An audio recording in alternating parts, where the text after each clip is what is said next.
Once you've allowed the countertop to dry thoroughly, you're going to need the following items to finish up, to put your sealer on. You'll need your sanding block. You're going to need your part A and your part B, your stir sticks, your sealer applicator. Also, you're going to need your 1-inch foam brush that'll get into the corners.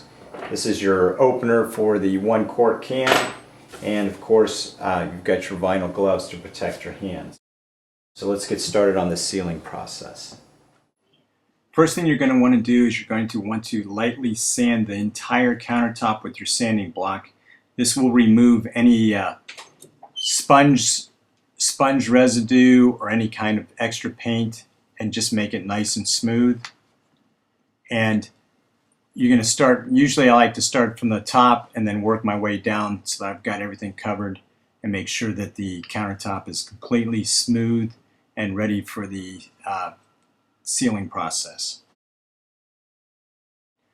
Once you've thoroughly sanded it down, now you're going to need to clean it off. I like to use a paper towel with a little bit of water over top of it and just collects all the dust from the sanding.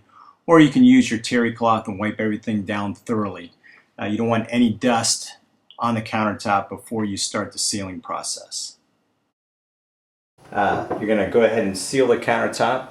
This is your part A, and normally you're going to take your contents of part B, pour it into part A, and then you're going to take your stir stick and you're going to mix that for about 2 minutes and make sure that it's thoroughly mixed. I've got 2 countertops at 2 different places, so I'm going to do half and half. And what I'm going to do is I'm going to do, this is 3 parts of A and goes to 1 part of B. So I'm going to measure out half of this of part A, which is going to be 12 ounces, and half of part B, which is going to be 4 ounces. And I will stir it into this, and then I'll use this for the 2 countertops up front, and then 2 countertops in the other kitchen. I'll use the remaining 4 parts, part B into part A. So it's a 3-to-1 ratio, 3 parts of A to 1 part of B. So if you ever want to mix it up separately, that's how you do it. Once I've thoroughly mixed my part A and part B for about 2 minutes, then it's ready to go ahead and apply to the countertop. I like to start from the top and work my way from the back top to the front. So I'll take my 1-inch foam brush, and I usually like to take that and cover the very top portion of the backsplash first.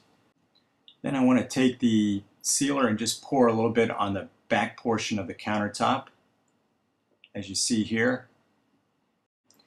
Then I'm going to take my sealer applicator, soak that into the sealer, and then start brushing that onto the countertop. It's going to have a little bit of a milky look to it. That's perfectly normal. Once it dries, it'll be a crystal clear and have a great gloss to the finish. And remember, we're going to want to start from the back and work our way forward. Try and do single full strokes over the countertop, slightly overlapping each stroke. And you just work your way from the back and continue to add as you need to move forward with the process. Again, you'll also be using your 1-inch foam brush to get into the corners and also to do the edges as well. This is the finished countertop with the sealer that is completely dry.